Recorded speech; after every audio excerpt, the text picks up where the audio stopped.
A young dark-haired girl with large, surprised, amber-colored eyes sat on a bed, surrounded by a small group of people.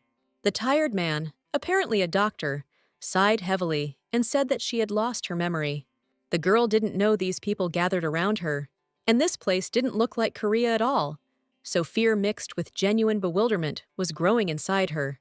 Suddenly, the last thing she remembered before she found herself here crashed into her head. Then, without suspecting anything, she crossed the road, looking at the screen of her smartphone and not noticing anything around her. Then suddenly, there was the roar of an engine. The headlights of a truck blinded her before she felt a powerful impact. And then the world went dark. However, now her body was completely fine, which meant that due to the fact that she was hit by a truck, she was reborn in another world. It seems that now she will have to live in this place. On the street, she was met by the cheerful laughter of the maids. The girl walked past them sedately, proudly alone. One of the maids was holding a basket full of washed laundry. Suddenly, a strong wind blew, quickly picking up the linen and throwing one of the scarves straight into the girl's face. Noticing this, the maids immediately stopped laughing and stared at her in horror, as if awaiting a verdict. They immediately rushed to bow and apologize, trembling with fear. The girl, taking the scarf from her face, smiled radiantly and gently calmed the frightened maids. They looked at each other in bewilderment. Turning back to her, they, almost in tears, expressed surprise that their mistress Elle treated them with such respect and asked her to behave in a way that she was comfortable with. Ignoring their pleas and focusing only on the name that was now hers, she wondered why Elle's name sounded so familiar. Finally remembering, she cried out in surprise, frightening the maids even more. Ella, whose full name was Liella Randmeiken, was one of the characters in Romfant's Love Blooms in the Desert. Despite the simple plot, the girl really enjoyed reading this book because of the author's amazing style. And now she has entered the body of the character in this book. Now everything fell into place, and it became clear why the maids were panicky afraid of her. Elle had always been cruel and ruthless towards those she didn't like. It's no wonder no one liked her. Even her parents weren't particularly interested in her. In the book, Liella Randmeiken was definitely the villain, a vain character who thought she would naturally become queen. But when the king fell in love with the main character, Liella immediately began to pursue her and even tried to poison her so that she would disappear once and for all. The girl sighed and said out loud that, whatever the case, Liella was not such a terrible villain. The maids looked at each other in bewilderment, wondering if their mistress was really okay, especially since she was getting married soon. Intrigued, Elle moved closer to them, asking what kind of wedding they were talking about. They fearfully explained that in 3 days she must marry the second prince of the Ren Empire. Stunned by this news, Elle screams, not understanding how she can suddenly become a married woman. In the book, the Empire of Rennes was mentioned when the war began, but the state was not particularly notable and eventually failed and fell apart. Because of this situation with the country, she had to get married. Although the second prince was not even mentioned in the book, he would not inherit the throne, so Elle, at the wedding altar, nervously wondered if she should have married him in such a hurry in the dead of night. And there were no guests. Even the emperor did not come to his son's wedding. She looked at the prince with alarm, wondering if he really was ugly since he didn't show his face.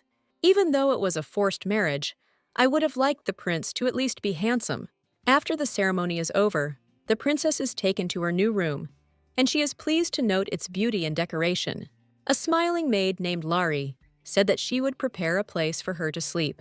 However, Elle refused, saying that she would do everything herself because she felt sorry for the maids, who were accustomed to cruel treatment. She wondered where that man was now. It was such a shame to leave the bride all alone on the first night, and apparently he was marrying against his will. Elle asked Lari when the prince would arrive, to which she shuddered. The maid hesitated, not daring to tell the truth. The girl asked her in surprise what had happened.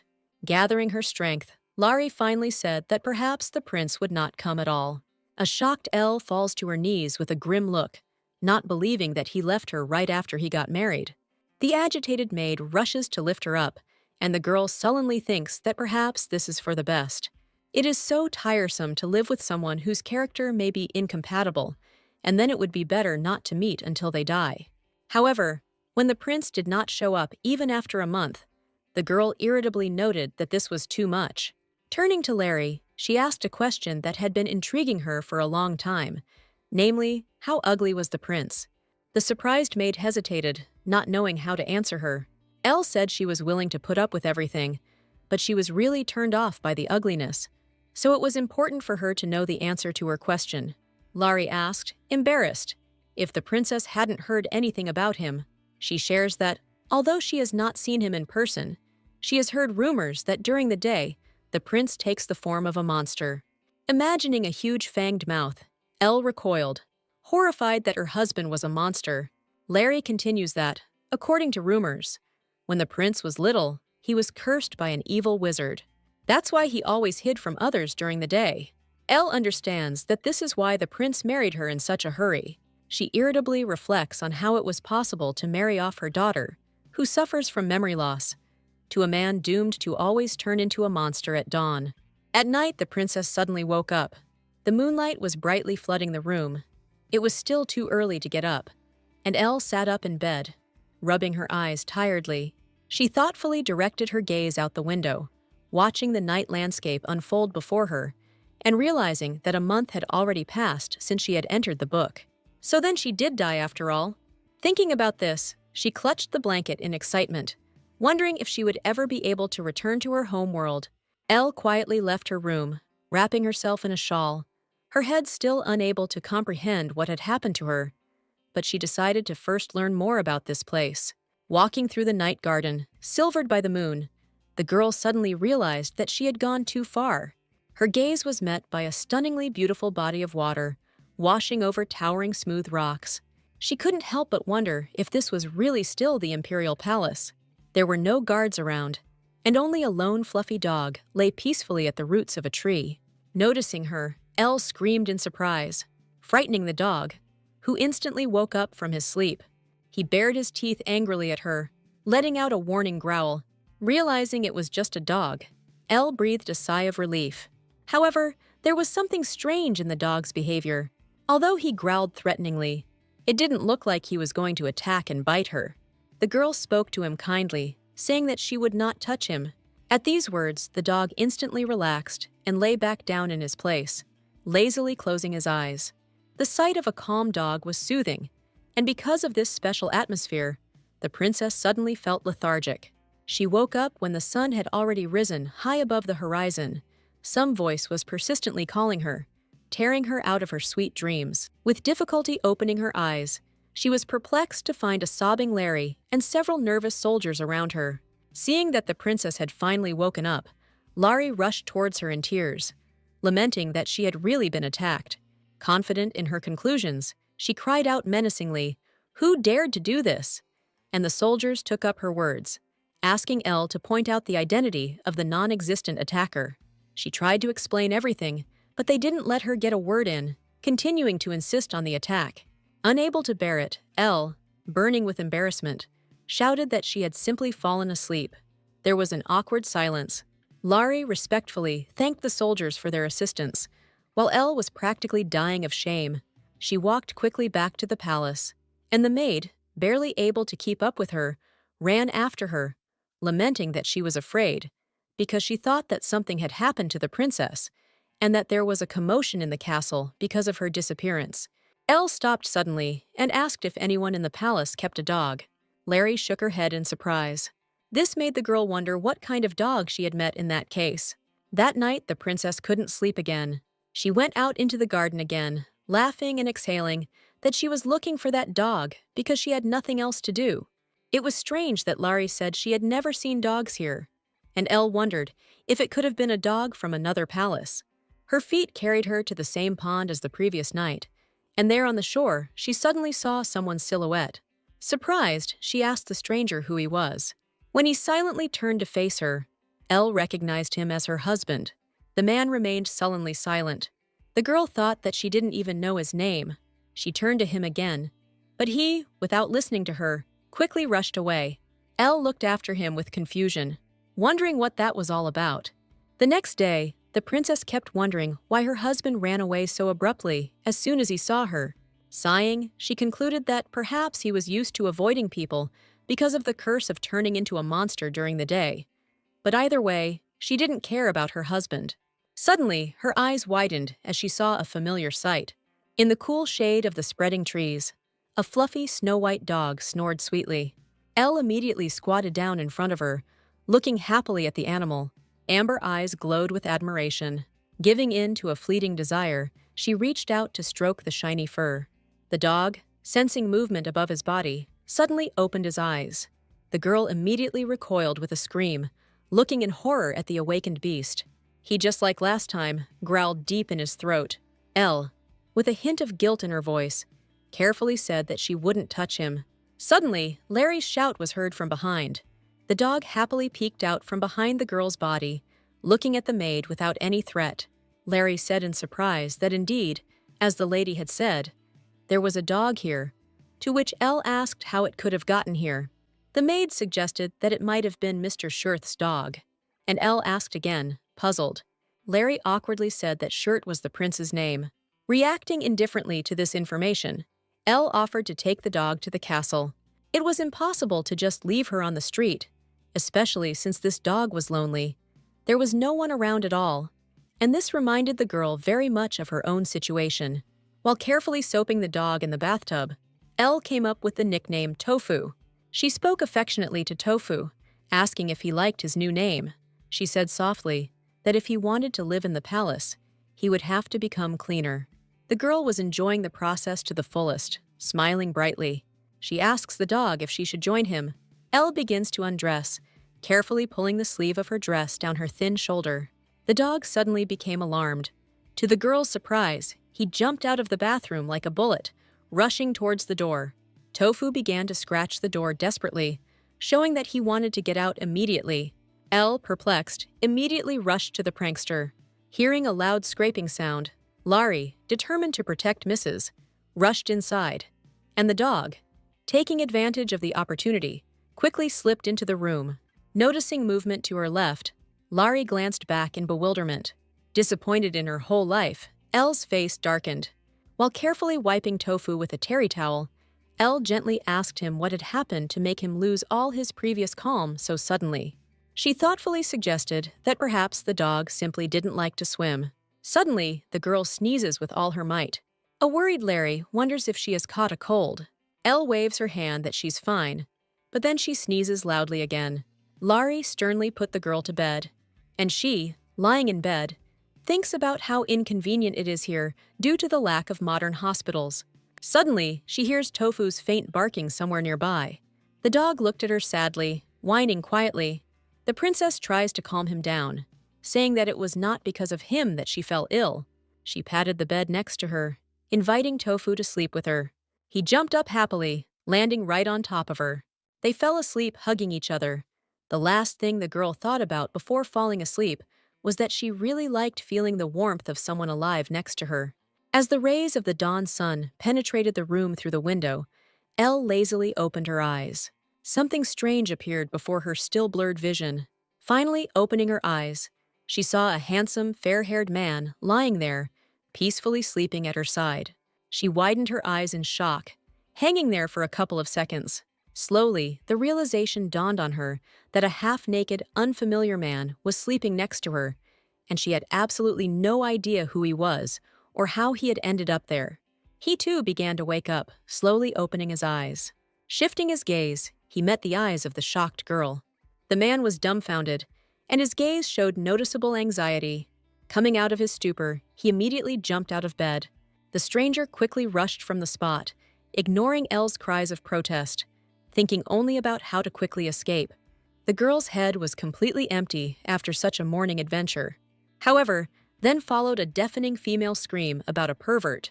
Ella was walking through the garden with Tofu when an excited Larry ran up to her. She asked worriedly about the morning incident with the pervert, to which the princess assured the maid that everything was fine. Elle was concerned about the lack of security nearby and wondered what might be the reason for it. After all, it was an empire. It couldn't be that they didn't have enough budget. She asked Larry who was in charge of the palace budget. She gently patted Tofu on the head and listened to the maid's reply that the chamberlain must be doing this. Elle had never seen this chamberlain before, and the maid was quick to answer. The thing was that Laurie had been here relatively recently, so she couldn't give an exact answer. And in fact, before Laela's arrival, the servants weren't having the best time. Elle smirked skeptically, asking if Laurie had ever thought that she would quarrel with the chamberlain, to which she nervously replied that she never thought that Laela was evil. The princess assured that there was no need to panic so much, and that she just wanted to meet with the chamberlain. Tofu suddenly whined, and Elle worriedly asked him what was wrong. She asked if he was really so dissatisfied with the chamberlain. She stared at the dog, not understanding what was wrong with him. The girl continued to throw out options of what Tofu could be worried about, but he remained silent, looking at her attentively. There is one last possible option left. When she mentioned the pervert, the dog barked affirmatively. Ella was very surprised, looking at Tofu with bewilderment. She repeated her words again, and the dog growled menacingly. His whole appearance showed that he was ready to protect her at any cost. The girl couldn't resist and hugged Tofu, melting from such care from the dog. Her emotion was interrupted by the thought that the chamberlain was probably not very busy, and she would need to find him and talk to him. A few days later, the chamberlain was leisurely drinking tea in the company of his servants. Elle came to visit him with Larry to talk. However, a serious young servant blocked her path, declaring that she could not go there now. She smiled and said that he should know who she was. The servants looked at each other nervously.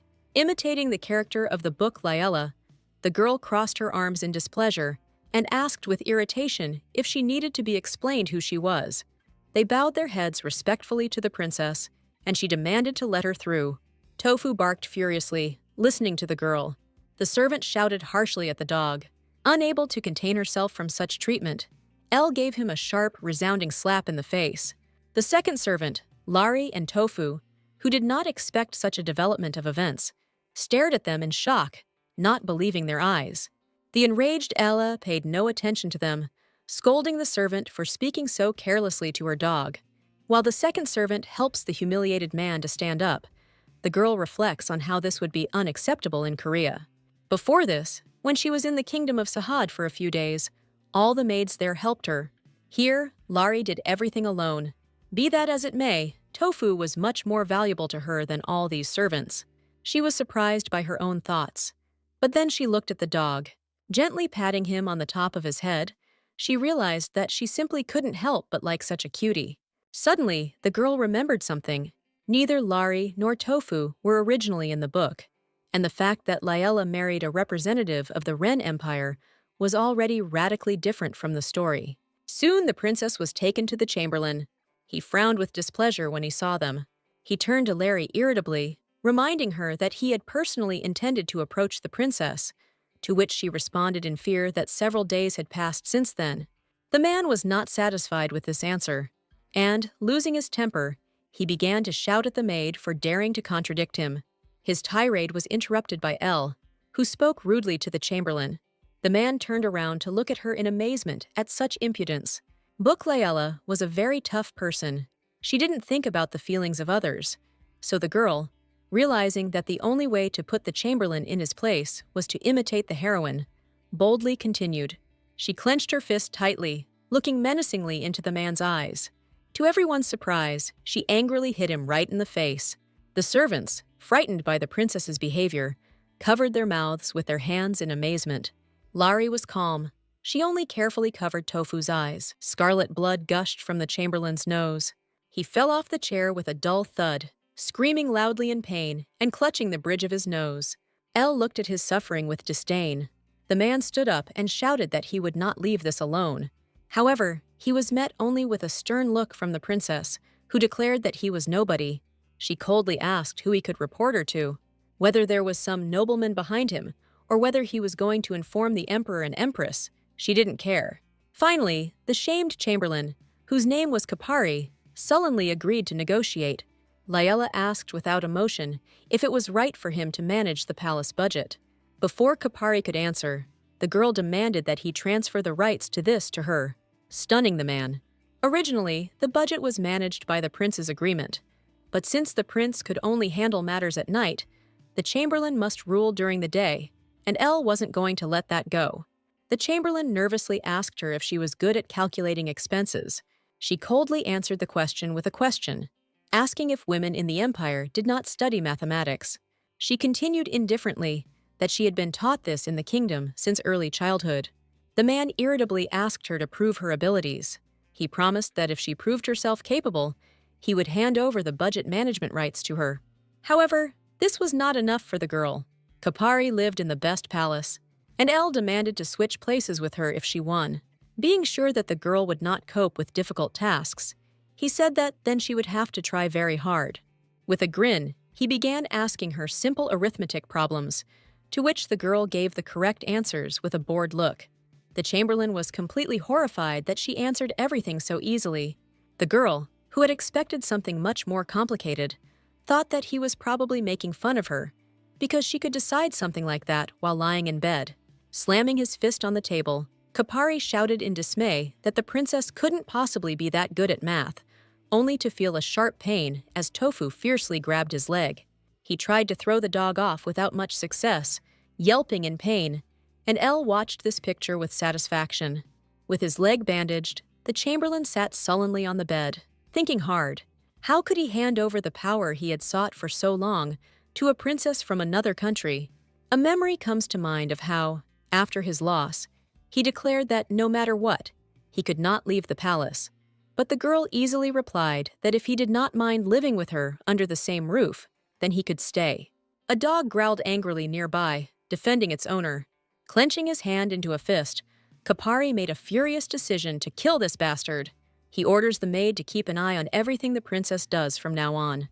At the same time, Elle falls onto her new bed with relief, and a joyful Tofu jumps on it after her. The girl enthusiastically asks the dog if he likes the new room, and he barks affirmatively. Now that the princess was out of that dirty palace, she felt her depression was gone. Larry was genuinely happy for her mistress, smiling good-naturedly. She noted that Elle became much happier after Tofu appeared. Layla yawns tiredly. Today has left her pretty tired. Before falling asleep, she asks Larry not to leave if she is suddenly asked to leave her for another palace, and says that she will protect her and Tofu. The next day, Elle is sorting through reports in her new office. The latest report attracts particular attention. The girl asks Larry what she has been eating all this time. Lost in thought, the maid lists everything Elle ate.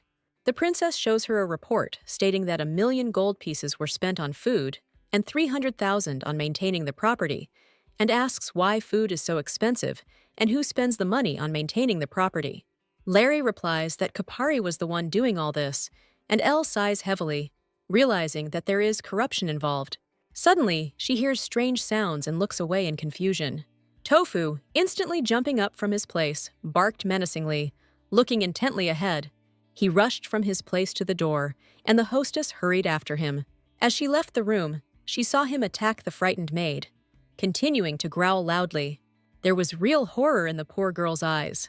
Elle asked menacingly if Kapari had sent her to follow her. The maid bowed her head to her and introduced herself as Lena, saying that she was simply cleaning the main palace. But Layla remained adamant, coldly asking why she was hanging around here in that case and not in the hall. With a frightening look, the girl orders her to leave and tell Kopari not to pull any more stupid tricks. She watches with satisfaction as Lena hurries away. Suddenly, she notices Tofu's happy face, and her expression instantly changes. She happily hugs him, praising him for his immediate reaction. She continues to be touched and say how handsome and smart Tofu is, and then tries to kiss him, but the dog pushes her away with his paws.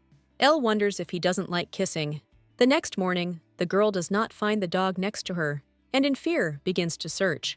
She didn't know where he always went at night, but in the morning he always returned at the same time. But today, this did not happen. Larry said that she searched the entire corridor, but the dog was nowhere to be found. Elle was noticeably nervous, worried about the loss of her beloved dog.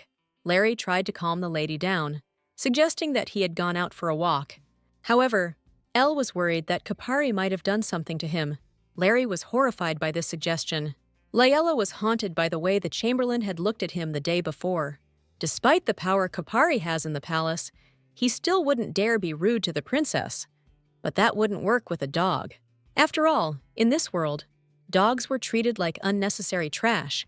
She wanted to go to Kopari right away and see if Tofu was there. But if he wasn't there, that would only make the situation worse. Having collected her thoughts, with eyes burning with fury, she asked Larry to go to the Chamberlain and tell him that she was not interested in all these aristocratic games, and if something happened to Tofu, he would be in trouble. Then she asked if Larry knew where she could meet the prince. The maid replied that even the Chamberlain did not know the answer to this question. She nervously explains that the nanny used to take care of the prince, but then she was falsely accused and thrown out of the palace, and no one knew anything about the prince anymore. Before the prince was cursed, the nanny was the only one who was close to him. The princess asked in bewilderment, "What about the emperor then?" Larry sadly replied that the emperor was not interested in the second prince and did not even come here. It was getting late. The prince would soon become human again, so Elle made a firm decision to find him. However, the imperial domain was much larger than she thought, and it turned out not to be so easy. She couldn't use the servants and maids because they were helping Kopari. There were only 3 or 4 people with whom she could find Tofu and the prince, but even they were slowly starting to get tired. Eventually, the girl resigned herself and invited the maids to return.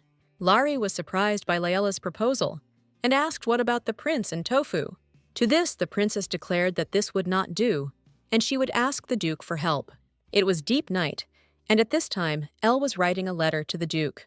Even though her parents married her off to a monster, it's unlikely they would have refused to help her. Suddenly, the door creaks open, and an excited Larry runs inside, distracting the girl. She anxiously reports that a letter has arrived, personally written by His Majesty the Emperor. The letter stated that the Empress wished Layella to come to the palace as soon as possible, and the Emperor sent his chamberlain and knights to escort her.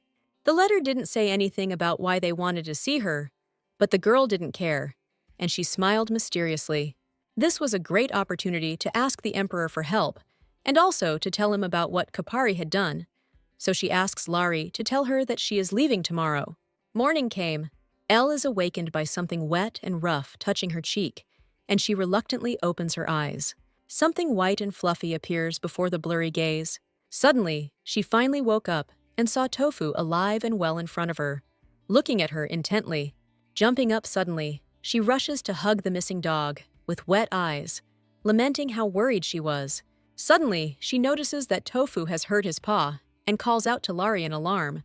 Together, they treat his wound, trying not to hurt the dog. Larry cries out in anger, "Did Kopari do it?" Without a second thought, Elle calmly replies that he wouldn't dare. Hearing a reasonable question about who dared in this case, the girl plunges into thought. She promises herself not to hold back or get upset anymore. She needs to become angrier and stronger. This way she can protect those she loves.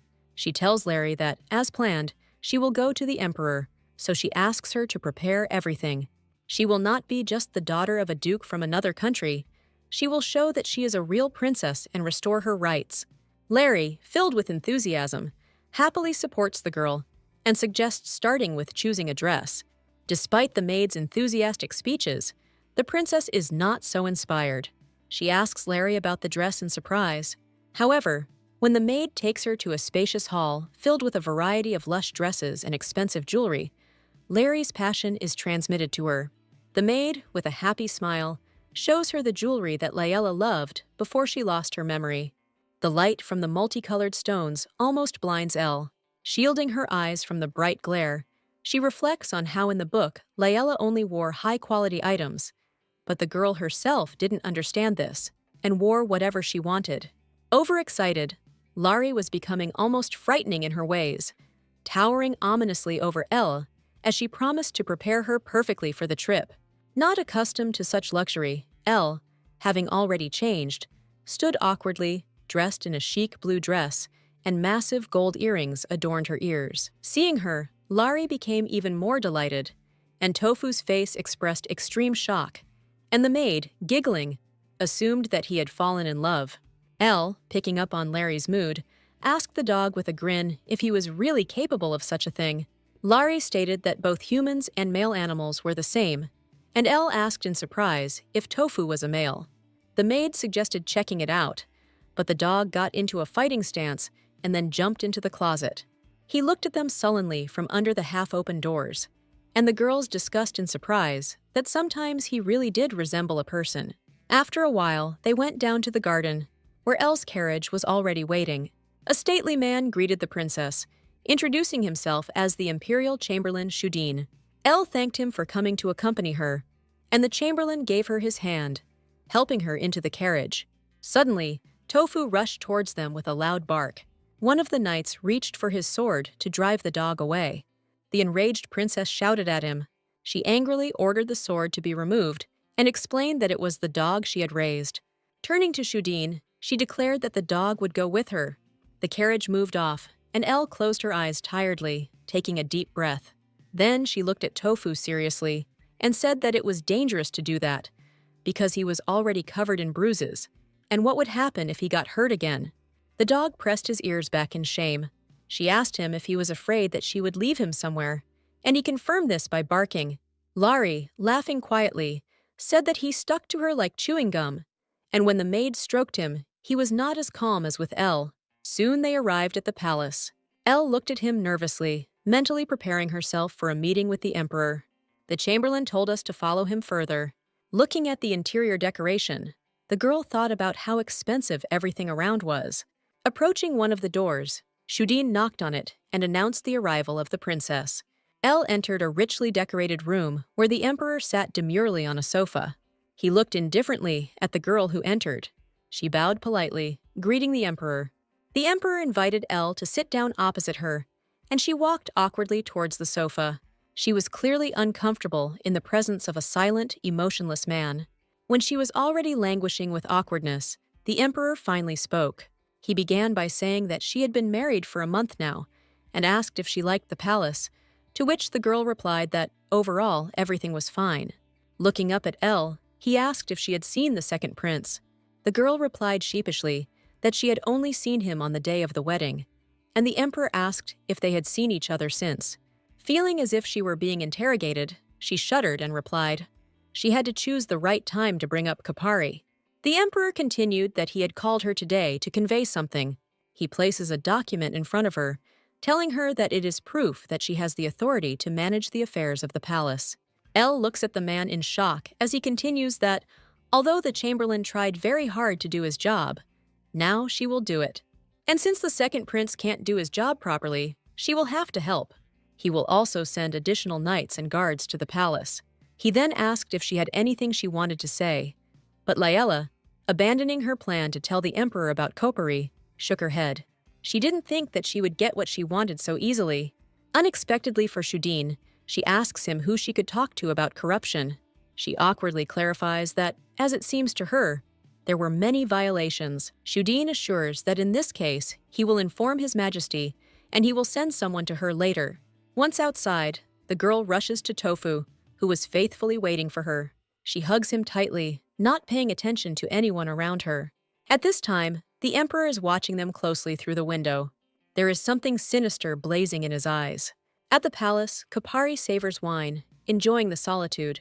He notes with satisfaction that after that incident, the princess became silent. A few days ago, a very nervous maid entered his bedroom. She told him the princess's words that if something happened to Tofu, he would be in trouble. Now he thought irritably that she must be so rebellious because she was from the Sahad Empire. Now that she was afraid for the dog, she would no longer dare to disturb him. And now all that was left was to think about how to regain power. A maid suddenly burst in and shouted that the princess had returned from the imperial palace. Kapari, displeased at being so brazenly interrupted, haughtily asked what the big deal was. However, the maid continued in fear that she had returned with the imperial knights. The chamberlain jumped up in amazement at this news, asking whether the emperor himself had sent them. Nervously biting his nails, he thought that the knights had definitely come at the princess's request to examine everything here thoroughly. He was going to appropriate enough for himself to buy a fake certificate of nobility and then leave this palace. He was so close to it. In a fit of rage, he swept everything off the table and screamed in despair. The wine bottle smashed against the wall, sending out shards of glass and blood-red splashes. The chamberlain breathed heavily, unable to contain all the anger that burned like fire inside him. Having collected his thoughts, he decides to collect all the money and run away. He assumed that such a day might come, so he kept a special record of which nobles he took bribes from, so that with this he could easily get his money. With a wild look, he opens the drawer in which the records were kept. His eyes widen and his body trembles. There was no report inside. At the same time, the princess was talking with the knights on the street. One of them assured the girl that from now on, she would be safe. Lari thoughtfully suggested that it seemed that Kopari had already discovered that the documents were missing. She asks Elle how she knew exactly where the records were kept in such a huge palace, to which the princess replied that she simply put herself in his shoes. If it were her, she wouldn't allow something so precious to her to be kept too far away. Therefore, one must find such a place without worrying about it raising suspicions if it is found. As the sun set behind the horizon, giving way to a silvery moon in the sky, Tofu peered at his reflection in the clear surface of the water. His features, previously canine, quickly changed, taking on the appearance of a fair-haired man whose real name was Short Ren. He was the emperor's favorite and was soon to become the crown prince until this terrible curse befell him. One day, on the day of the imperial banquet, a wizard burst into the palace. He shouted loudly, sparkling with purple flashes of magic, that from now on the emperor would live his life like an abandoned dog. But Short rushed forward, covering his father with his body. For a moment he was blinded by a bright flash of lightning, and he took upon himself the curse, turning into a dog. The wizard disappeared, and the mother fainted from shock. The emperor killed all the nobles who were at the banquet, and also sent all the wizards of the country to the guillotine. But everyone still found out about this incident. There were rumors that the second prince turned into a monster and disappeared. Soon after, the mother died of illness, and the emperor began to ignore his own son. Even the nanny was falsely accused and thrown out of the palace, and Shirt could not go outside because he did not want anyone to see him like this. At that time, he thought it was better to have no one around him. But then he met her. He wanted to be close to her, and so he was ready to protect her no matter what. Wounded, he came to his father's palace, bleeding. Ignoring the servant's cries that he needed to treat the wounds first, he swung the door open, meeting the emperor's cold gaze. He asked harshly why the prince had come to him. Shirt explains that he came to ask for a favor, even though it may seem rude. Kneeling before him, he asks him to protect his wife. Later, the reports that Elle found were delivered to the emperor, who was furious that the palace budget was being spent on personal needs. All the nobles involved were beheaded or demoted, and of course Kopari was no exception. The emperor thought that this was even good, because he had a good opportunity to get rid of these parasites. However, he didn't think Shirt would ask for it personally. He had everything to become the crown prince: strategy, courage, a wise look. The first prince, Reynard, lacks such qualities. If only it weren't for this damn curse.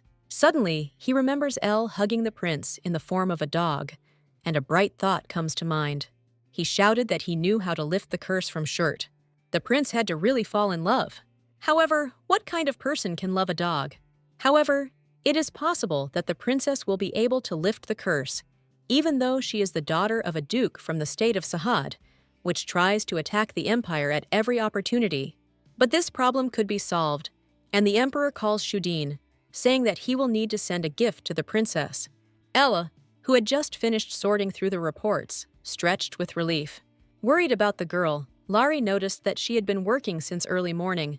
Elle leaned her hands on the table and let out a satisfied sigh, saying that she was glad that she had managed to solve the problem sooner than she thought.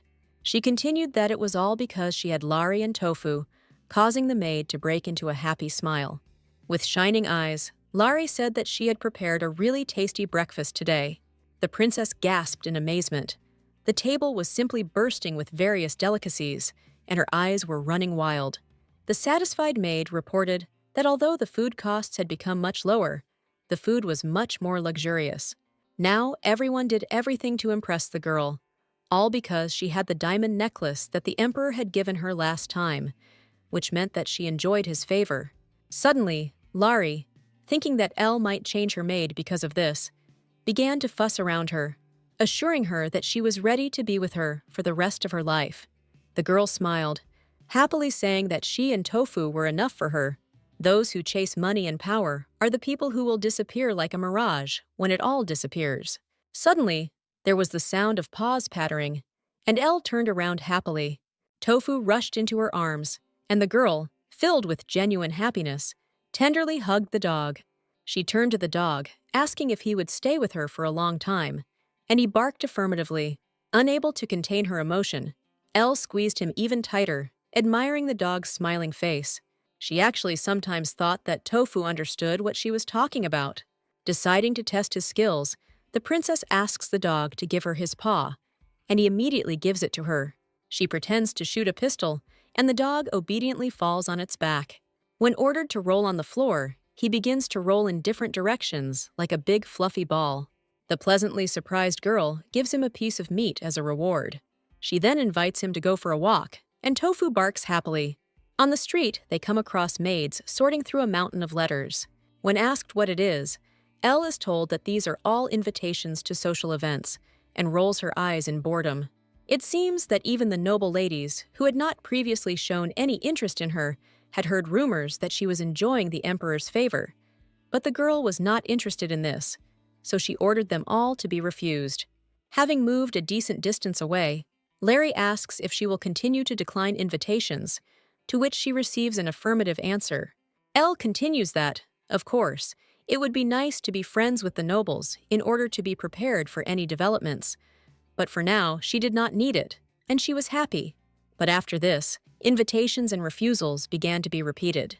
Every day, the number of letters increased, and poor Larry was practically drowning in a pile of papers.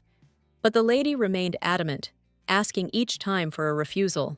When Larry visited 4 days later, the princess was already exhausted by the constant invitations. However, to the girl's great relief, the maid had not come for that reason, but rather to inform her of an invitation to a banquet to celebrate the second prince's birthday.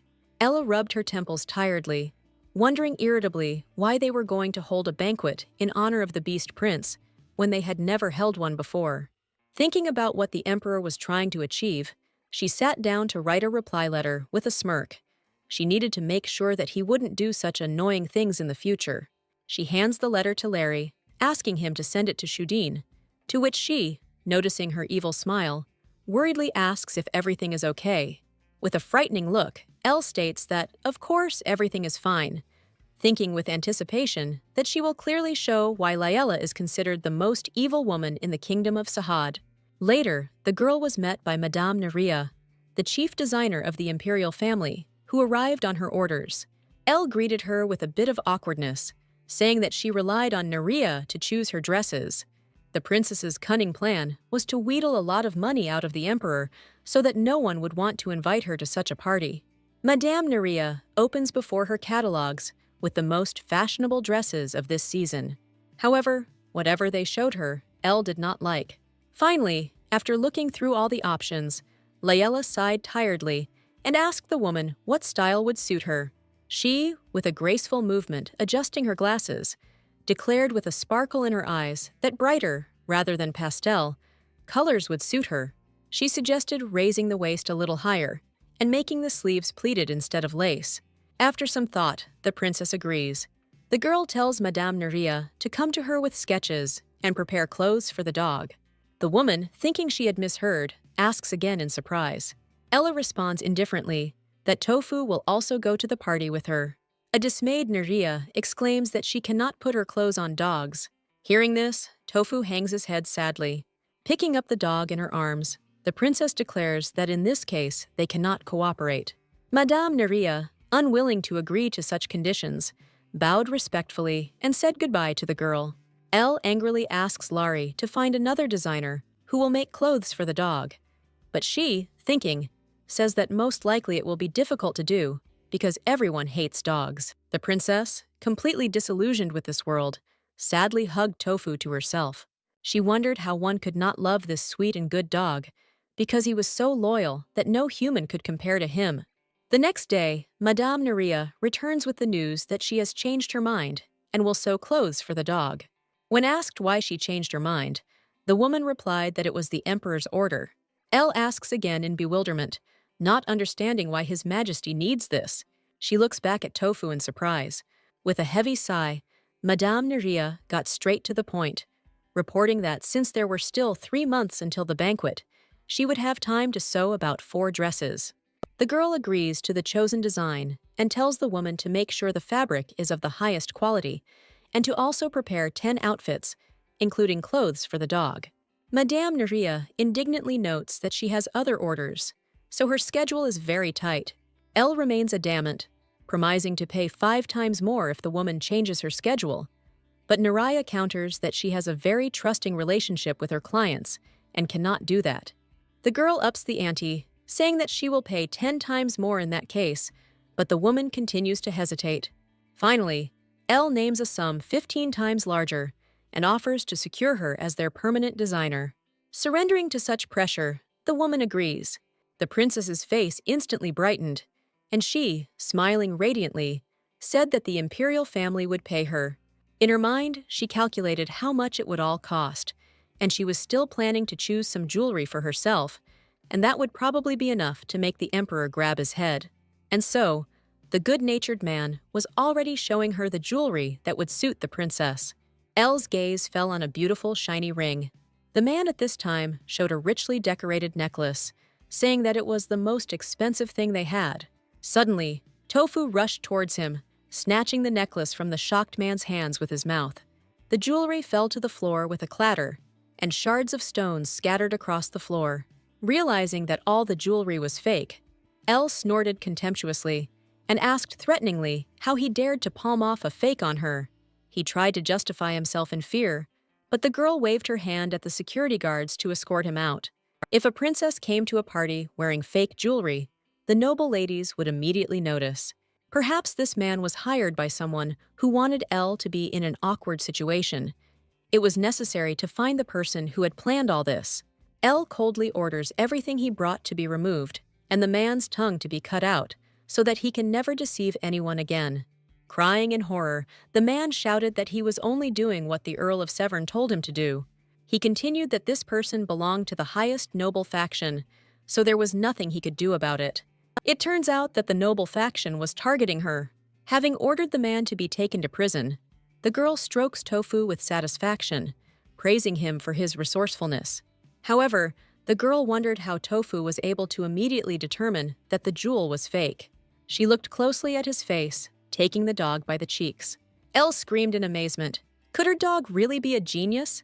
The next morning, Elle woke up earlier than usual, feeling her stomach growl with hunger.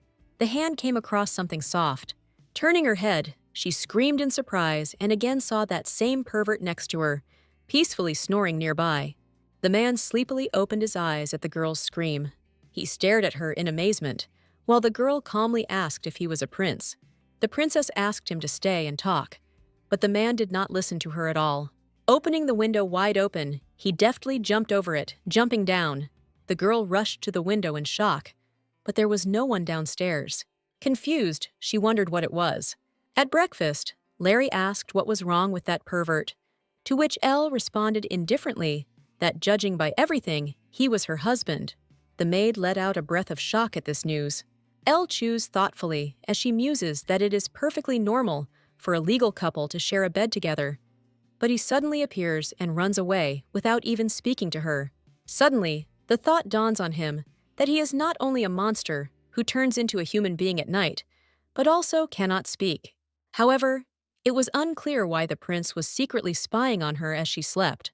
Larry giggles and suggests that perhaps he liked the princess, but she shakes her head, since they only saw each other during the wedding.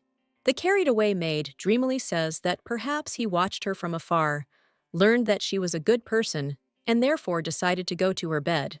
Choking, Elle denies Larry's allegations and says that she didn't really care what her husband looked like. Anyway, it's just a place from a fantasy romance novel. She really didn't care what he looked like. She just wanted to hope that he would show himself to her confidently, without hiding. Unexpectedly for the girl, Tofu jumps on her out of nowhere. He takes his usual place on her lap and looks at her pitifully, with eyes that are wet, as if from tears. Elle asks worriedly why he is crying. Was the dog afraid that her husband would hate him? Holding him tenderly, she assures Tofu that he is the most beautiful creature on the planet, and that her husband will not judge him by his appearance. Time flew by very quickly, And now the dying summer gave way to autumn. Unlike the bad events in the book, their life was peaceful and calm, and Elle became noticeably happier. Sitting on a soft blanket under the shade of colorful trees, the girl asked Laurie if she still received many invitations from noble ladies. She nods with a sigh, answering that the warehouse was already so full that there was simply no space.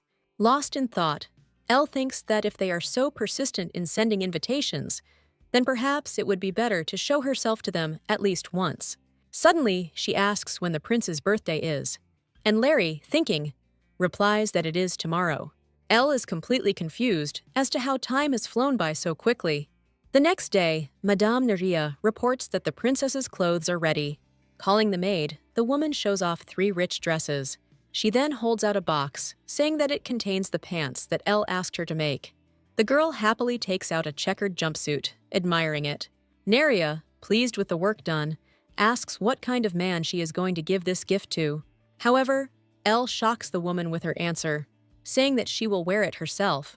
Neria nervously points out that this is not a dress.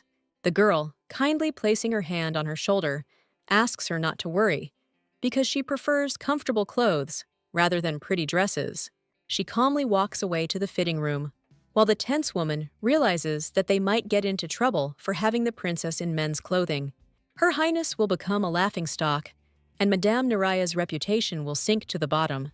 It was necessary to stop her by any means necessary. She began her speech of protest, but then the princess pulled back the curtains, revealing herself in a new outfit that suited her incredibly. Madame Neria gasped in delight, admiring her beauty. Laurie squealed with delight, and Tofu barked happily in response. Pleased with the praise, Elle says that in that case she will wear this particular outfit, but the woman objects, explaining that in the Empire, there is a strict division between women's and men's clothing, so this could cause problems. Elle calmly replies that traditions are of course good, but if you follow them, it becomes less interesting, especially since it's all already outdated. Recalling her native Korea, she says that such comfortable clothes will one day become popular. Madame Neria looks at her with respect, apologizing for jumping to conclusions. Soon they dress up Tofu, who groans from the new sensations out of habit. Elle melts with affection, admiring the beauty of her dog. The girl didn't care if they scolded her. She would still take her beloved Tofu to the party. The day of the banquet arrived, and the princess entered the hall in her new outfit, with the dog walking stately beside her. Everyone began to discuss her with surprise, noting that although the clothes on her looked unusual, they still suited her. Elle stood calmly in front of the throne on which the emperor sat. She bowed respectfully, and the emperor thanked her for accepting the invitation. The girl smiles politely, giggling maliciously in her mind that he hasn't yet seen how much money he had to pay for her presence. Rising from his throne, the emperor loudly announces the beginning of the banquet. Glasses filled with wine were raised up. The sound of glass clink was heard, and the assembled people heartily congratulated the second prince on his birthday. Elle noted with annoyance that the main hero of the occasion was not there, as was the point of this party. Suddenly, someone approached her and asked her in an ingratiating tone whether it was true that she was the daughter of the Duke of Sahad. Turning around with displeasure, she sees in front of her a girl who introduces herself as Robidine Sedel, daughter of the Marquise of Rennes. Elle turned away indifferently. Robidine chuckled maliciously, stating that Sahad was much smaller than Rennes, so the Marquis of Rennes had a higher rank than the Duke of Sahad. The girl choked on her wine from such impudence. She smirked and noted that she was now the Princess of Rennes, so it didn't matter what status she had before her marriage. Covering his face with a fan, Robadin says sarcastically that every princess is different. Faced with Elle's indifference, the girl frowned, declaring that Laella was uneducated and spoke rather harshly, which was expected from a resident of Sahad. Elle coldly says that she is more educated than Levan herself, deliberately confusing the girl's name. As expected, she loses her temper. The princess mockingly asks to understand her situation, because she is from Sahad, so it is difficult for her to pronounce her name, again distorting it. Robidin starts screaming, unable to bear the bullying.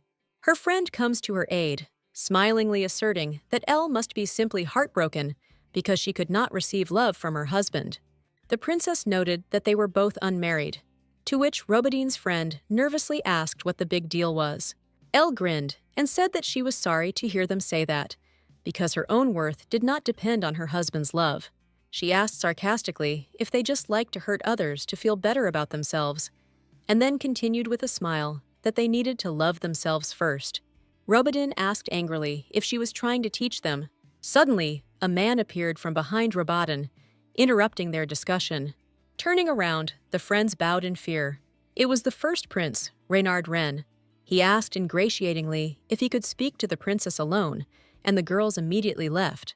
The prince smiled mysteriously, asking if she was his brother's wife, to which the princess replied that she was. Tofu growled in warning.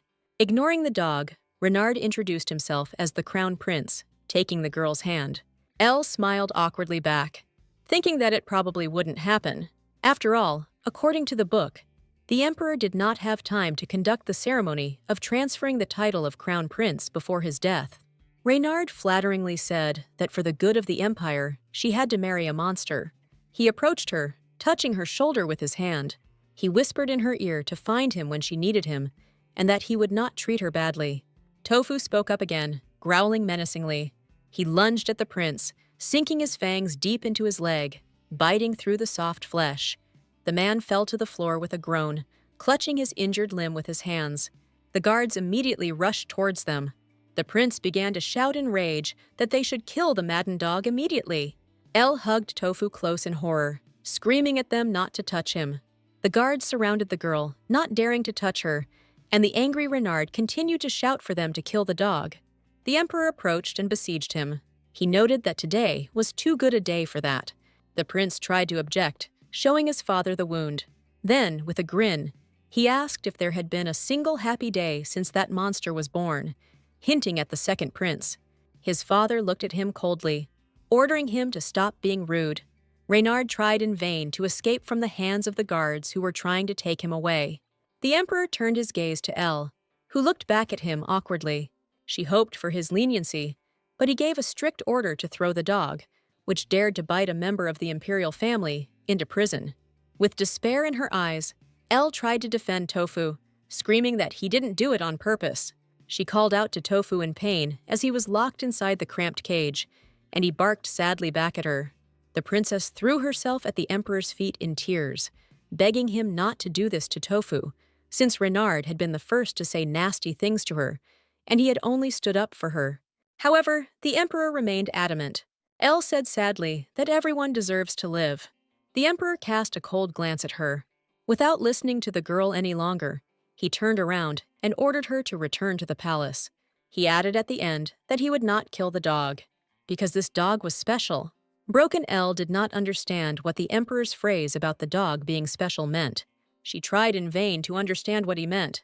Several days had passed since the princess had returned to the palace, and she wanted nothing more than to lie on her bed and stare at one point, and even Larry, who brought her food, could not cheer her up. She asked her in a detached manner to leave the food and go away. The maid was also worried about the whole situation. Elle looked out the window longingly and thought about Tofu. If you think about it, there really was something strange about him. Also, in the book, everyone who harmed the imperial family was beheaded, and His Majesty said that he would not kill the dog, because it was special. Tofu was very smart, and he was also too picky about food, which gave the impression that he had been abandoned by some nobles. Moreover, the emperor then ordered Madame Neria to agree to the princess's conditions regarding clothing for the dog. All these oddities led to only one hypothesis, that the prince was not a monster at all, but Tofu. Elle jumped out of bed, amazed by her own guess. She excitedly called Larry to her. She asked her what the second prince's name was, and the maid replied in surprise that his name was Short Wren. Elle then asked if she could find out who was with the prince on the day he was cursed. Later, having found out everything, Larry reported that everyone who was with him that day was already dead. A small number of nobles and servants could attend that banquet. It was said that only the emperor, his wife, and Short himself remained alive. The head maid told her about this, but this information was secret, so Larry was not supposed to talk about it. Elle thought about how carefully everything had been thought out. Suddenly, a thought struck her, and the girl asked if she could ask the head maid for a list of the nobles present. Larry replied guiltily that, as far as she understood, the maid didn't even want to hear about it. Elle nodded in disappointment, realizing that even though it would be dangerous, she would have to figure it out herself. If the events match the book, then a war will definitely start here. And if Tofu really is a prince, then things will only get more complicated. Short was a member of the imperial family. He could not ignore his people. The princess won't be able to leave Tofu on the battlefield. So if Tofu was a prince, then she wouldn't be able to stay away from the war, which meant she had to be stopped somehow. But first, she needed to find out whether the list of nobles who were present at that moment had been preserved, and only then would she be able to develop the next points of the plan. Elle had managed to steal a pass to the document warehouse and was now tensely hiding behind the bookshelves, wondering how she would be able to find what she needed in such a huge area. Suddenly, someone called out to her from behind. Turning around, she saw a servant in front of her, asking what brought her here, and the girl nervously replied that she just needed to check something. The servant bowed his head respectfully and informed her that she could not enter here unless she was a third-level civil servant. The girl spoke quickly, saying that she liked that the place was properly guarded, and in that case, she would leave right away. Having failed, Elle did not even think of giving up, deciding to return at night. Suddenly, in the hallway, she meets a maid who tells her that Tofu has returned. Elle bursts into the room, shouting the dog's name loudly. With her gaze, she finds the beaten dog.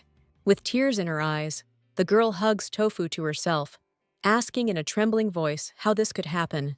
The dog devotedly nuzzles Elle's hand. The princess cannot hold back her tears. She was glad he had been saved, but she couldn't understand how someone could have left not a single whole spot on such a small body. An excited Larry hurried after the doctor. Elle lays Tofu on his side, looking at the wounds with concern. The blood did not stop, flowing in scarlet drops from the deep wound. Soon Larry and the doctor burst into the room. The girl realizes that Larry had to lie that the princess was sick because no doctor would come to treat the dog. Elle pointed sadly at Tofu, saying that it wasn't she who was sick, but the dog. The doctor asks again in confusion, to which the girl, ignoring him, asks if he can cure him. He shakes his head, saying that he treats people, not dogs. An enraged Elle harshly says that he means he is not a doctor. She angrily orders him to leave the palace immediately. The doctor objects that he cannot be thrown out simply because he refused to treat the dog, since all doctors would have done the same. The princess coldly remarks that she needs a doctor who will save lives, not stand by. Without listening to his objections, she orders him to be thrown out. Turning to Larry, she asks the maid to make an announcement, saying that she urgently needs a doctor who can save any life, including a dog's, no matter the cost. Then she takes out some medicine from the chest of drawers and wonders if she can give it to the dog, since it is intended for humans. Deciding it was worth a try, she poured the solution into a saucer. Moving the saucer closer to Tofu, the girl asks him to try drinking the potion. He, overcoming the pain from his wounds, gets up and begins to lap up the healing liquid. Then he lay back down, and Elle, stroking him carefully, wondered if she could just ask him if he was her husband. She was more than happy with the fact that Tofu was just a dog, but if he turned out to be human, she wouldn't mind either. After all, she loved him for who he was. She watched the sleeping dog carefully until night fell, and the room was plunged into darkness, lit only by the dim light of the moon. Tofu's appearance began to change until it took on human features. He really turned out to be a man, just as Elle thought. Perhaps Short didn't know his secret was out, and then she would have to wait until he told her directly. Gently touching his head, the girl whispered to him, "Just not to die." The next morning, Elle rubbed her eyes sleepily as she sat up in bed. Tofu woke up and looked at her in bewilderment. The girl happily asked him if he had slept well, pretending not to know anything about it. He shook his head nervously, not understanding how he ended up here. The princess, looking at him with a smile, thought about how fantastic it was that he really did turn into a dog every morning. She informed Tofu that she had also just woken up. Elle opened her arms for a hug and gently called the dog to her. Tofu happily rushed towards her, clinging to his owner. Several days passed, and Elle carefully bandaged the dog's body. She noted happily that he had almost recovered. Suddenly, Larry burst into the room screaming. She dumped out a huge pile of letters, explaining that these were all invitations from nobles. The princess awkwardly noted that she had made a fuss at the second prince's birthday party, and they had decided to send her invitations again. Larry reported that, whatever the case, strange rumors began to circulate. The reason why His Majesty did not kill the dog that attacked the imperial family was because the princess enjoyed the emperor's favor. In addition, they also discussed what clothes she appeared in. It looks like these outfits are going to become popular now. Elle had no plans to attend the parties anyway, so she asked Larry to take care of the invitations, as always. Suddenly, Tofu growled menacingly, and the girl turned towards him in surprise. He looked tensely towards the window, behind the curtains of which some shadow was hidden. The dog barked at the top of his voice. Alarmed, Elle pulled back the curtains and discovered a fluffy cat sitting on the windowsill. Tofu continued to bark furiously, and the girl, not paying attention, said admiringly how cute he was. The dog stopped short, looking at the girl in surprise. She continued to be touched, calling the cat to her. The cat slapped her hand away with her paw in displeasure, but Elle continued to admire her, finding even her arrogance charming. The princess, waving her hands excitedly, asked Larry if cats were also treated with contempt here, and the maid, sighing, replied that they were, and nothing could be done about it. Tofu watched all this sullenly. Larry, giggling cheerfully, said that it seemed the dog was jealous. He just looked at her angrily and turned away with feigned arrogance. Elle laughed happily.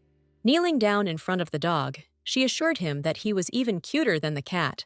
A rainy night came, and the girl decided that now that she knew that Tofu was the second prince, she could not allow him to live his life like this.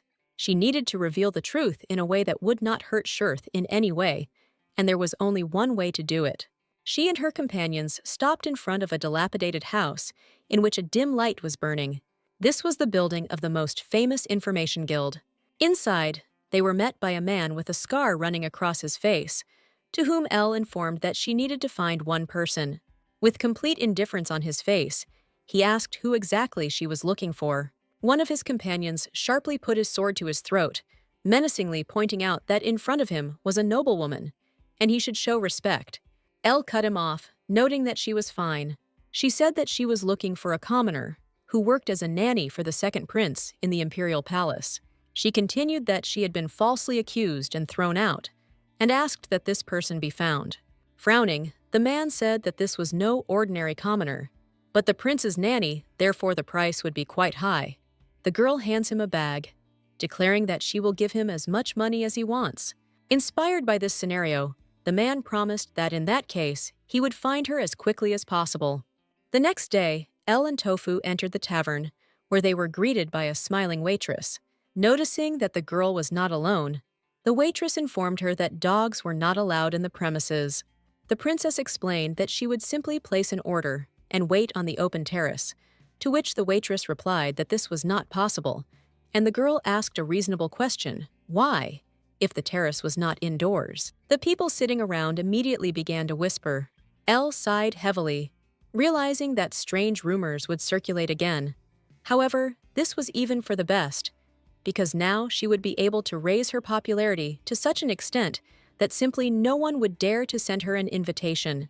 Finally sitting down on the terrace, the girl orders 2 of the most expensive cakes and 2 cups of black tea, one of which was for Tofu, so it needed to be allowed to cool. People around were amazed to hear that all this was so expensive, that common people could not even dream of such a thing. Elle calmly said that she would pay 10 times more, and would also pay for all the guests, so if anyone didn't like something, they could just tell her. The waitress nervously ran to fulfill the order. Suddenly, a sarcastic voice came from behind Elle.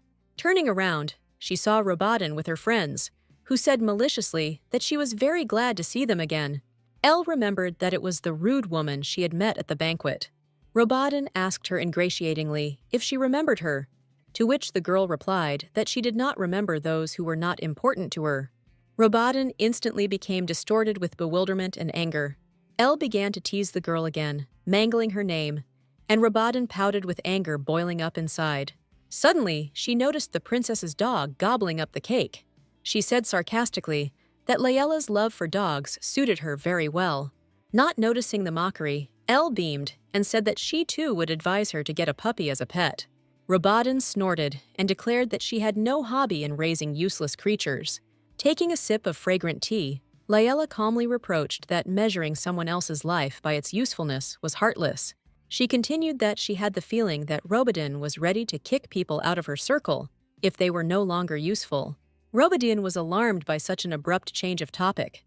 Elle noted that she simply said what she thought, and that, whatever the case, she believed that someone's life in itself cannot be useless. The guests surrounding them began to whisper disapprovingly, looking in the direction of the Marquise's daughter.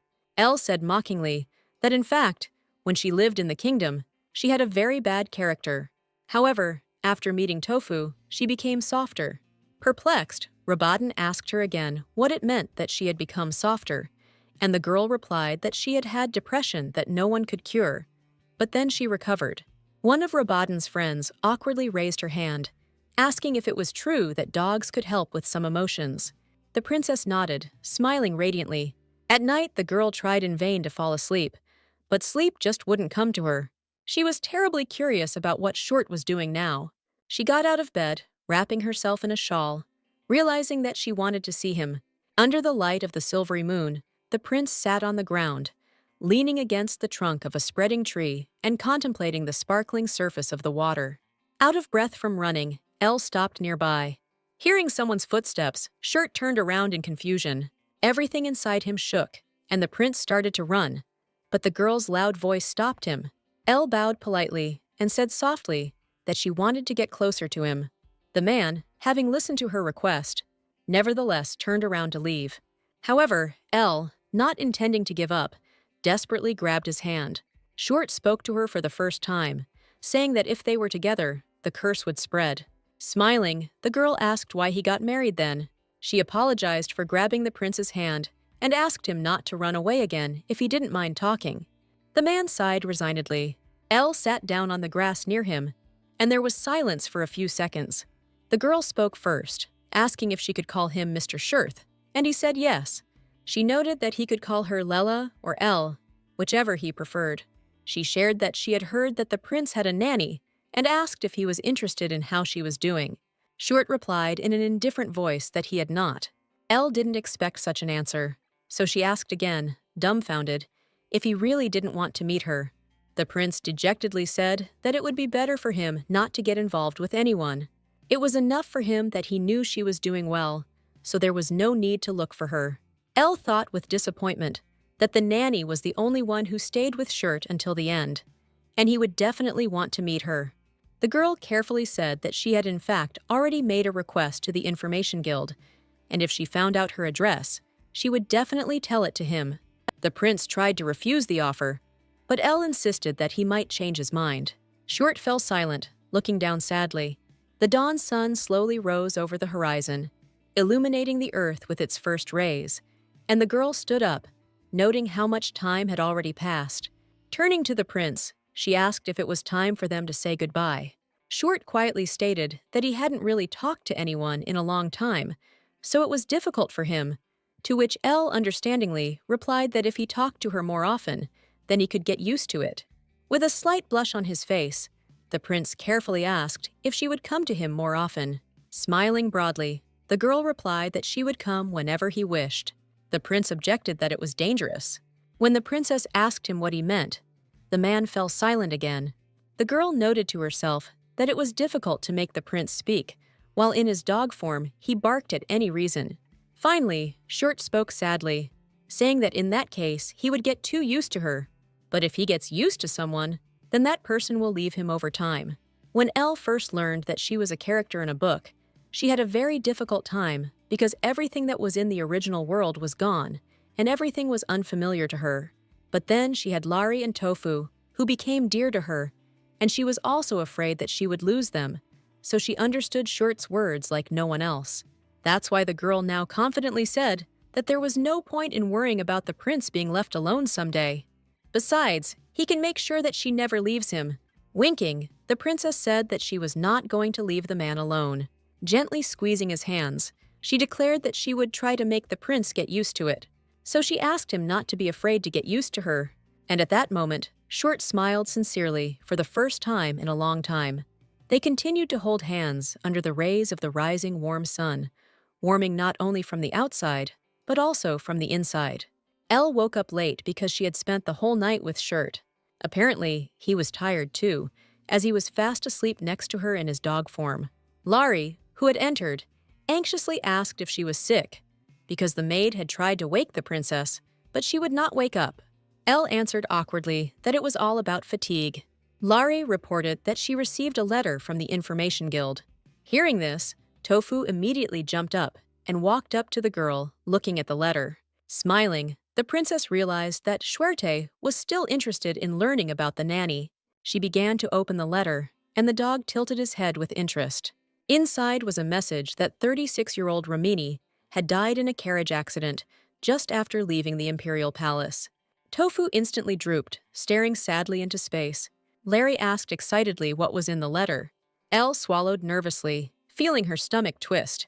Suddenly, Tofu jumped up, and the maid called out to him in confusion, but he didn't pay attention.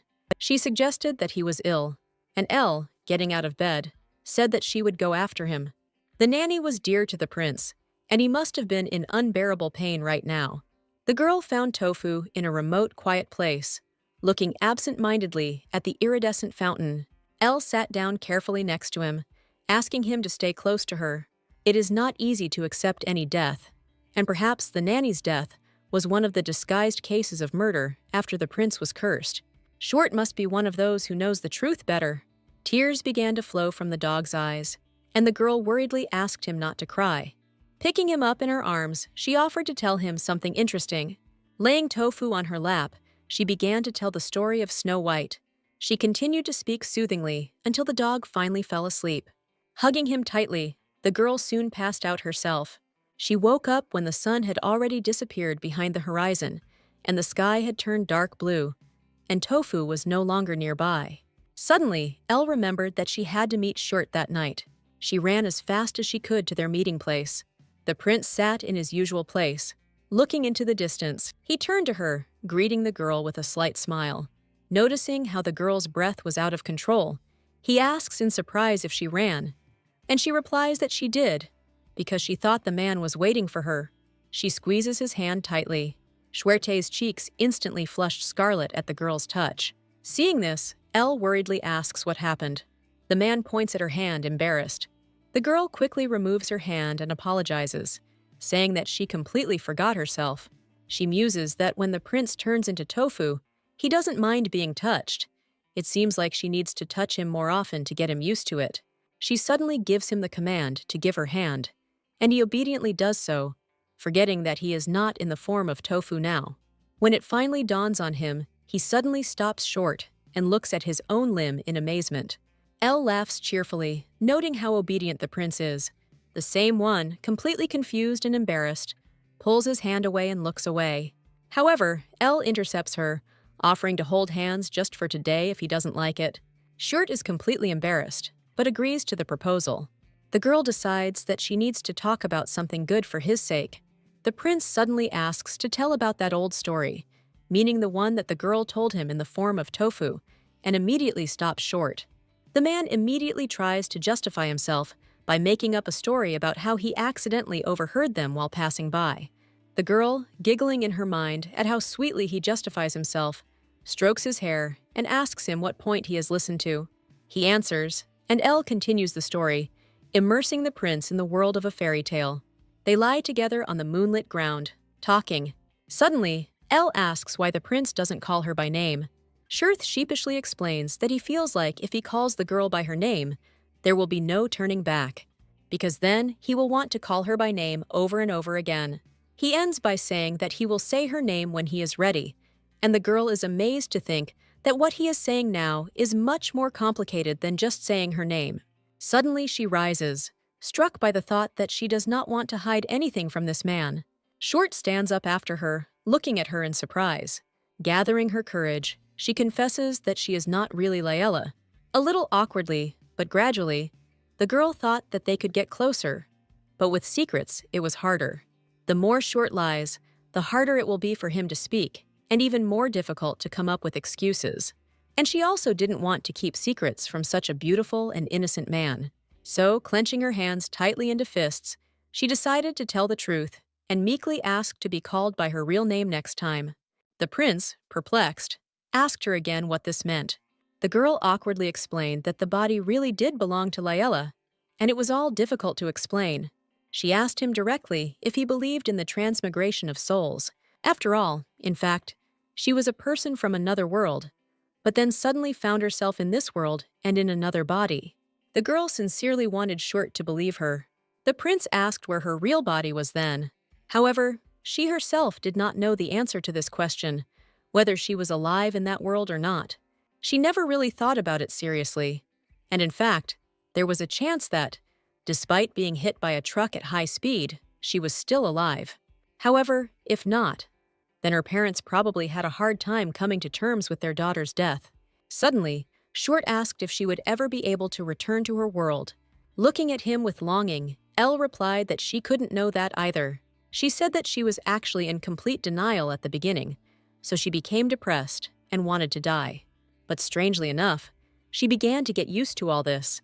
She had Lari, who became more valuable to her than just a maid, and Tofu, who brought happiness into her life. And now, including Shuert, she had 3 people who were valuable to her. That's why she didn't want to lose this world just like that. Short touched her gently, asking if it would be shameless of him to ask her not to go anywhere. Elle beamed and grabbed his hand in shock, asking if this meant he believed her. The prince replied that yes, since she said so. He shared that at first he was surprised, because she approached him without the slightest hesitation, even when he was called a monster. And then he was scared, because he thought that she, a kind person, would leave him somewhere. In fact, after she took his hand, he began to have recurring dreams about her leaving him. Elle's eyes widened in surprise, amazed at the prince's thoughts. Shuert squeezed her hand and confessed that he didn't care if she was a stranger from another world. He just wanted her to promise that she wouldn't leave him. For him, this was the most important thing. With a gentle smile on her face, Elle assured him that she would not leave him just like that. Short asked what her name was before she came to this world. The girl happily replied that her last name was Sun, and her first name was Irin. Short repeated her name, savoring the sound of it on his tongue. A delighted Irina exclaimed enthusiastically, pressing her cheek to the man's palm. Irina admitted that after talking with him, she felt much better, because no one knew about this before him. So, from that moment on, he could also tell her something honestly. After these words, Short stopped abruptly, calling the girl. He quietly revealed that he actually had something he couldn't tell.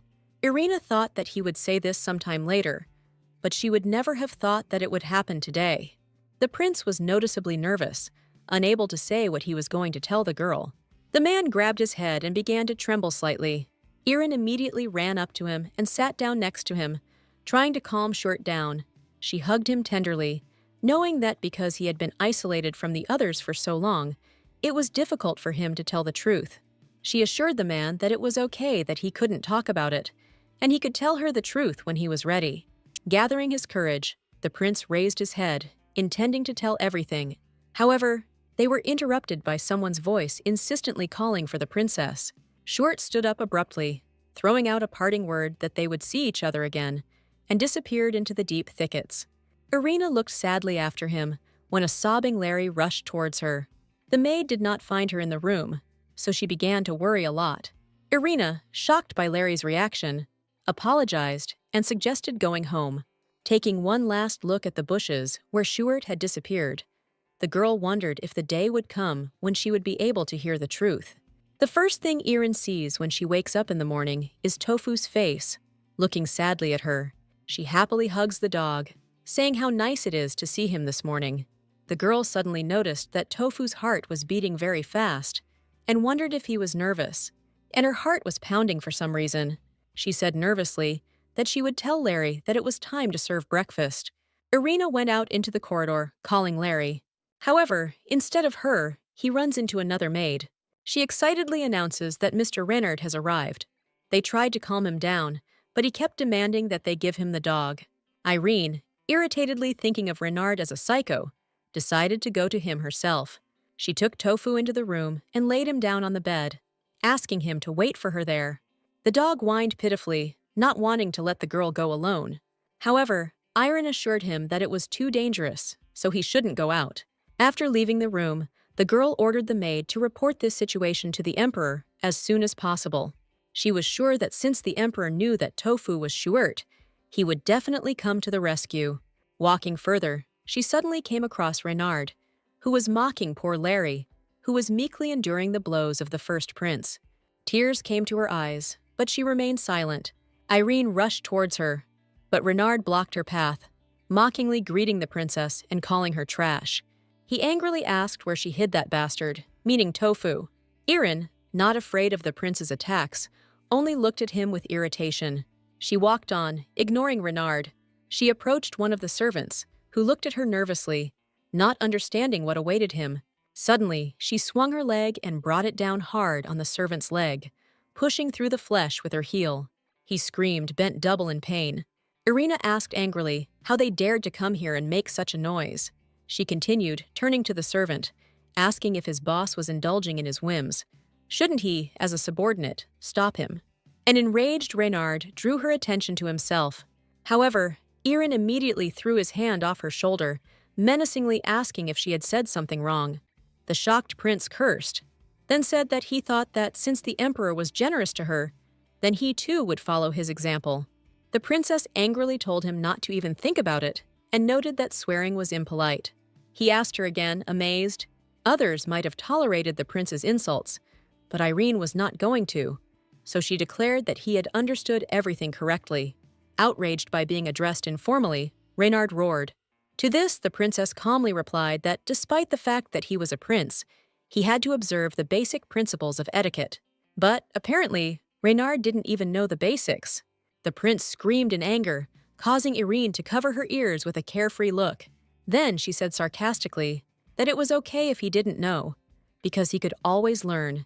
And at the end, she mockingly called him a bastard. Reynard finally lost his temper and shouted, asking what gave her such faith that she thought she could behave in such a way. Irina calmly pointed behind him, saying that the answer was there. The prince turned around in amazement. Behind him were the imperial knights, led by Shudin. The chamberlain bowed politely, greeting both of them. He said that by order of his majesty, he had come for the first prince, Reynard Wren. The knights grabbed the prince by the arms, intending to take him away, to which he indignantly tried to fight back. He threw out at the end that he would definitely get Elle and that bastard. She, not fearing the man's threats, indifferently showed him the middle finger. When the prince was finally taken away, the princess sighed wearily. She approached Larry with concern, asking if everything was okay, to which she happily replied that she and the other maid were fine. Shooting apologized for causing them trouble and said that the emperor would make sure that the first prince did not bother her again. Irina, hugging Larry, replied that she hoped so. In fact, she didn't believe it at all. Seeing how much poison there was in Reynard's eyes, it was hard to believe that he would back off.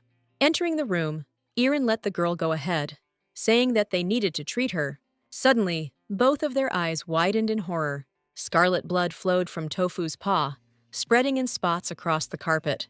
Irina immediately left all her worries behind, because now she was most worried about the dog. Apparently, he tried in vain to open the door with his paw, which is how he injured her. Larry immediately rushed to get the medicine. Irin had tears in her eyes, and she gently took Tofu's paw, sadly calling him a fool. She warned me that it would hurt and asked me to be patient. Tofu hung his head dejectedly, whining quietly. Soon Irene bandaged his paw and also smeared Larry's wounds with a healing potion. After this, the girl sat down tiredly at the table. Tofu whined guiltily as he looked at her. She turned around, and the dog instantly rushed into her arms, which made Irina smile. She explained that she didn't go with him because she was afraid that something would go wrong, and if the same thing happened, she would do the same thing anyway. Tofu shook his head in protest, barking indignantly. The princess threatened that if he acted recklessly again, she would bathe him herself, patting him on the back, and kiss him 500 times. The dog froze instantly. Irina realized with satisfaction that he seemed to have understood everything so well. At the same time, the first Prince Reynard drank away his humiliation by destroying everything around him. He wondered with displeasure what the emperor was thinking when he took the side of the princess and the dog. Before that, he had shouted furiously at his father, asking why he was so protective of the second princess. He grinned evilly and suggested that perhaps she was his secret lover. The emperor immediately gave him a resounding slap, declaring that he would receive his punishment when he sobered up. Reynard was sure that the emperor and the princess were in cahoots, and there was a high probability that it was connected with Shurth. Since childhood, the first prince compared himself to his brother. Even after he turned into a monster, he had a wife who ignored Reynard. Having opened a new bottle, the first prince decides to find out what kind of relationship these two have. He drunkenly called the butler to him. He immediately goes to him, turning to the prince with concern, and he orders that the Marquis of Tenero be called immediately. At this time, 2 knights, the heads of the 2nd and 4th regiments of Imperial Knights, come to the princess, who wanted to ensure better protection. Irene greeted them politely, smiling and saying that she relied on them. A more experienced second-in-command will accompany her directly. The 4th took on the complete protection of the palace. Of course, there was also the opportunity to control close associates through Larry, because in the fantasy world, the main characters suffer most from their inner circle. At dinner, Irene asked the second-in-command if he could accompany her at night. She explained that she actually saw Shurt every evening. Laurie was amazed, because the princess never told her about this. She asked indignantly if this meant that Elle had met him the night she went missing, and Irene replied with a smile that it was true. She apologized to Larry as she picked up Tofu. Elle warned that Shuerte might be scared that someone else was with her. Bowing his head, the knight promised that in that case, he would accompany her at a distance. Laurie suddenly asked what the second prince was like, because according to rumors, he was a terrible person. Irina assured that he is very kind and good, and sometimes sweet. Tofu immediately beamed, barking happily. At night, the princess came to her usual place, where a fair-haired man was waiting for her. Irina ran up to him happily, saying what a pleasant wind there was today. Sitting down on the grass, the prince asked to be called Shuel, which was his nickname when he was younger. Ella noted happily how similar their names were. Shurt blushed and said sheepishly that he liked it too. Here Irin reminded that the prince wanted to say something last time. She assured him that the man could tell her about it when he was ready, and said that she was very glad that he allowed her to call him by his nickname. After that, they talked for a long time. Shurt said sheepishly that if he seemed timid, he was not. Irina was surprised by this, but with a radiant smile, she assured him that she understood him.